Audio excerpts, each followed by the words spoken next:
আপনারা জানলে অবাক হবেন জিবরাইল আলাইহিস সালাম ফেরাউনকে কেন এত ঘৃণা করতেন। জিবরাইল আলাইহিস সালাম বলেন, আমি সেদিন থেকে ফেরাউনকে ঘৃণা করতাম যেদিন সে বলেছিল আমি তোমাদের শ্রেষ্ঠ প্রভু। পৃথিবীতে যত নবী এসেছেন তাদের সবার সাথে জিবরাইল আলাইহিস সালামের কোনো না কোনো কাহিনী রয়েছে।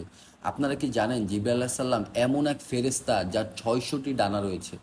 তার ডানা এবং পায়ের পাতার রং ছিল সবুজ। মহান আল্লাহ সুবহানাহু তাআলা জিবরাইল আলাইহিস সালামের সাথে সরাসরি কথা বলে থাকেন। এত ক্ষমতাশালী একজন ফেরেশতাও দুনিয়াতে এসে একবার ভয় পেয়ে গিয়েছিলেন। আপনি কি জানতে চান কি সেই কাহিনী? তাহলে আমাদের ভিডিওটি দেখুন। আশা করি আপনাদের ভালো লাগবে। আর দর্শক, আমাদের ভিডিওটি যদি ভালো লাগে তাহলে দয়া করে আমাদের চ্যানেলটি সাবস্ক্রাইব করবেন। একবার ইউসুফ আলাইহিস সালামের ভাইয়েরা তাকে কূপে নিক্ষেপ করেছিল, আর তিনি যখন কূপের ভিতর পড়তে যাচ্ছিলেন ঠিক তখনই ইউসুফ আলাইহিস সালাম এমন একজনের হাতের উপর পড়লেন যাকে তিনি আগে কখনো দেখেননি। তিনি ছিলেন জিবরাইল আলাইহিস সালাম। সুবহানাল্লাহ। তিনি ইউসুফ আলাইহিস সালামকে ধরে ফেলেন যাতে তিনি ব্যথা না পান। জিবরাইল আলাইহিস সালামের মাধ্যমে ঈসা আলাইহিস সালামকে সারা জীবন সাহায্য করানো হয়। আপনারা জানলে অবাক হবেন, অনেক আলেমের মতে জিবরাইল আলাইহিস সালাম একমাত্র ফেরেশতা যিনি কিনা কোনো নবীকে আকাশে নিয়ে যেতে পারেন। যখন ঈসা আলাইহিস সালামকে ক্রুশবিদ্ধ করে হত্যা করার ষড়যন্ত্র করা হয় তখন জিবরাইল আলাইহিস সালাম তাকে জীবিত অবস্থা আকাশে উঠিয়ে নিয়ে যায়। কিয়ামতের পূর্বে আল্লাহর হুকুমে ঈসা আলাইহিস সালামকে আবার পৃথিবীতে পাঠানো হবে। ইসলামী পণ্ডিতদের মতে সূরা মারিয়ামে বর্ণিত প্রত্যেক নবীর ঘটনায় জিবরাইল আলাইহিস সালামের গুরুত্বপূর্ণ ভূমিকা রয়েছে।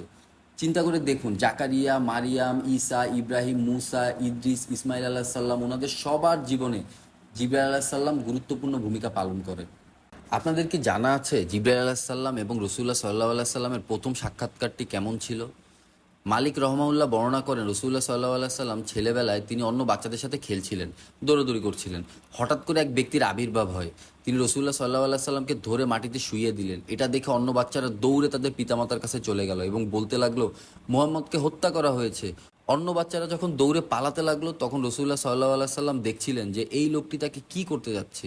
আল্লাহ রসুল সাল্লাল্লাহু আলাইহি সাল্লাম বলেন, তিনি আমার বুক কেটে ফেললেন, তিনি আমার বুক খুলে ফেললেন। তিনি বললেন, এটা হলো তোমার অন্তরের শয়তানের অংশ।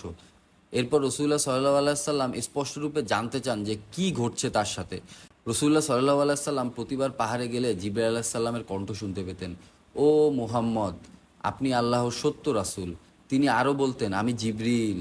বুখারী শরীফের জাবির রাদিয়াল্লাহু তাআলা আনহু থেকে বর্ণিত আছে, রসুল্লাহ সাল্লাল্লাহু আলাইহি সাল্লাম খাচ্ছিলেন। হঠাৎ উপরের দিকে তাকিয়ে দেখলেন জিবরিল আলাইহিস সালাম তার পরিপূর্ণ ফেরেশতা আকৃতি ধারণ করে সম্পূর্ণ আকাশ ঢেকে আছেন। তিনি তাকে তার সকল ডানাসহ পরিপূর্ণ আকৃতিতে দেখতে লাগলেন এবং জিবরাইল আলাইহিস সালাম রাসূলুল্লাহ সাল্লাল্লাহু আলাইহি সাল্লামের নিকটবর্তী হতে লাগলেন। তিনি রাসূলুল্লাহ সাল্লাল্লাহু আলাইহি সাল্লামের কাছাকাছি আসলেন। রাসূলুল্লাহ সাল্লাল্লাহু আলাইহি সাল্লাম মাটিতে পড়ে গেলেন। কিন্তু জিবরাইল আলাইহিস সালামের সাথে সেদিন কি এমন ঘটনা ঘটেছিল যা দেখে তিনি নিজেই ভয় পেয়েছিলেন? ঘটনাটি ফেরাউন আর জিবরাইল আলাইহিস সালামের। তিরমিজি শরীফের একটি হাদিসে বর্ণিত আছে, জিবরাইল আলাইহিস সালাম একদিন নবী করিম সাল্লাল্লাহু আলাইহি সাল্লামের নিকট আসলেন এবং তাকে বললেন, ফেরাউনের মৃত্যুর দিন যদি আপনি আমাকে দেখতেন। সে যখন সমুদ্রের তলায় ডুবে মারা যাচ্ছিল, আমি গিয়ে তাকে পেলাম এবং তার মুখে কাদা নিক্ষেপ করতে লাগলাম। আমি ভয় পাচ্ছিলাম যে সে হয়তো অনুশোচনা করে লা ইলাহা ইল্লাল্লাহ বলে ফেলবে আর আল্লাহ তাকে মাফ করে দেবেন। জিবরাইল আলাইহিস সালামের চেয়ে আল্লাহ সুবহানাহু তাআলাকে কে বেশি চেনেন? জিবরাইল আলাইহিস সালাম জানতেন আল্লাহ এত দয়ালু যে ফেরাউনের মতো পাপিষ্ঠরও সুযোগ রয়েছে, আর তিনি আশঙ্কা করছিলেন যে ফেরাউনের এক মুহূর্তের অনুশোচনায় হয়তো তার সারা জীবনের অপরাধ মুছে যেতে পারে। ফেরাউনের জন্য হয়তো একটা সুযোগ তৈরি হতে পারে।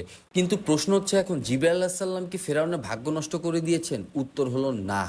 আল্লাহ জিবরাইল আলাইহিস সালামকে বলেন, হে জিবরিল, আমার ইজ্জত ও গৌরবের কসম, ফেরাউন যদি আন্তরিকতার সাথে ক্ষমা চাইতো আমি তাকে ক্ষমা করে দিতাম। তার মুখে তোমার কাদা নিক্ষেপ কোনো কাজেই আসতো না, আমি আল্লাহ তবুও তাকে ক্ষমা করে দিতাম।